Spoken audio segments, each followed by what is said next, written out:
Hey guys, today we're going to talk about the Consumer Protection Fair Trading Act, which also contains the so-called Lemon Law. Now, the Consumer Protection Fair Trading Act was passed in 2003 to protect consumers from unscrupulous merchants who try to cheat consumers. Now, this introductory video will discuss the various definitions used in the Act. Now, the first definition that I want to talk about is the definition of consumer.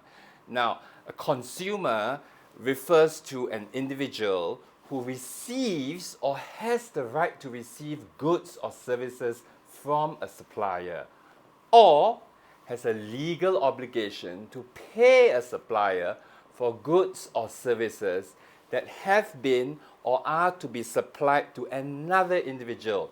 It is very important to note that the definition of consumers does not cover businesses. It means business to business transactions. Now, I will move on to the definition of a consumer transaction.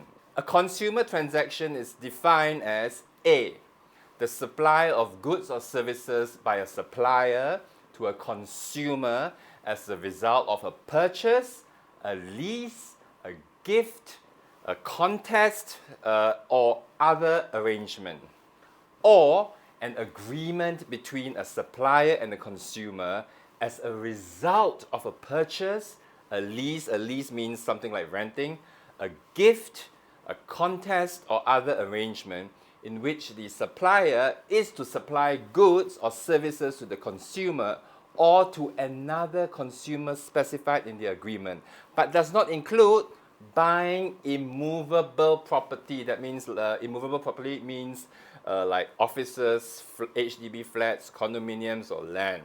And the definition of consumer transaction does not include services provided under an employment contract. The next definition is the definition of supplier.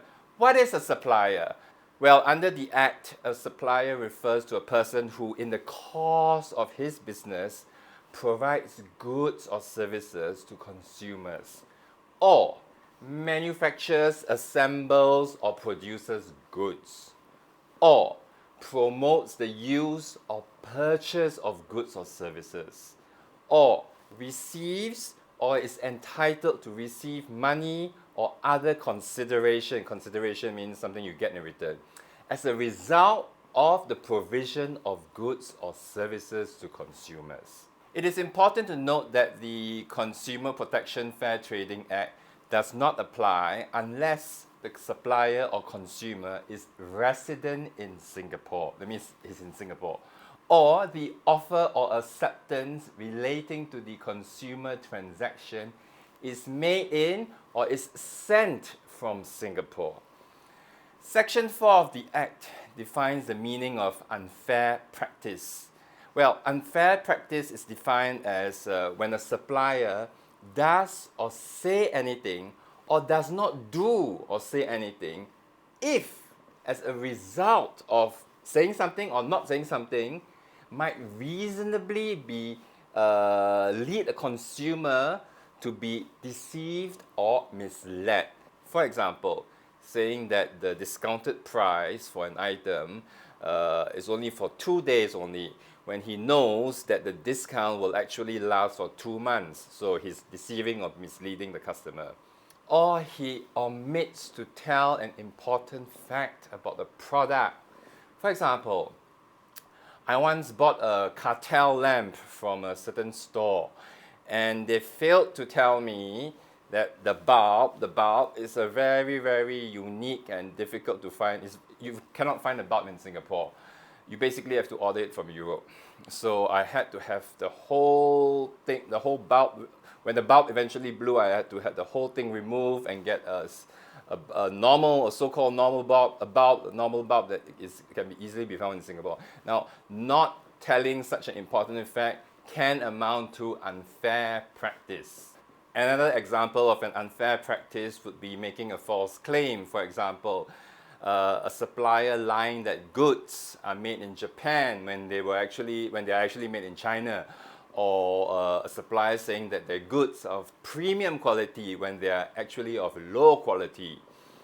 Another example of unfair practice would be when a supplier takes advantage of a consumer if the supplier knows or ought reasonably to know that the consumer is not in a position to protect his or own interests, or is not reasonably able to understand the character, nature, language, or effect of the transaction, or any matter relating to the transaction.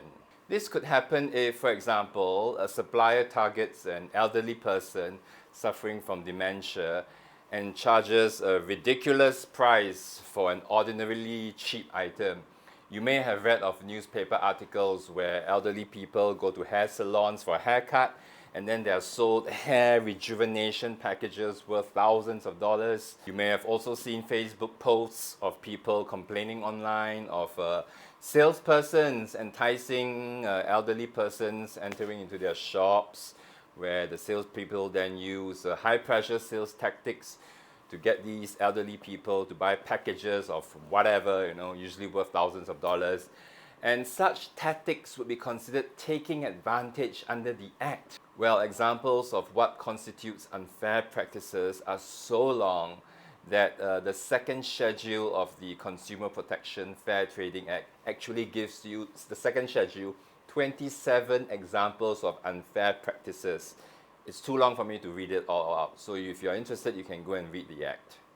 Consumers should note that an unfair practice may occur before, during, or after a consumer transaction, and it may consist of a single act or a single omission.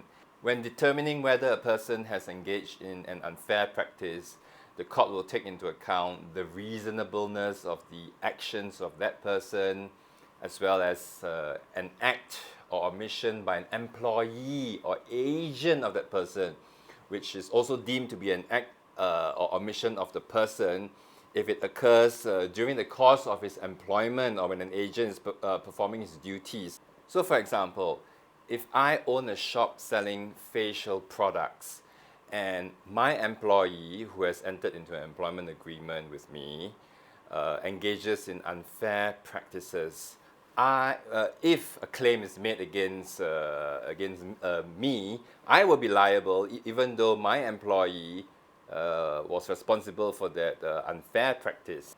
So thanks for watching this introductory video to the Consumer Protection Fair Trading Act.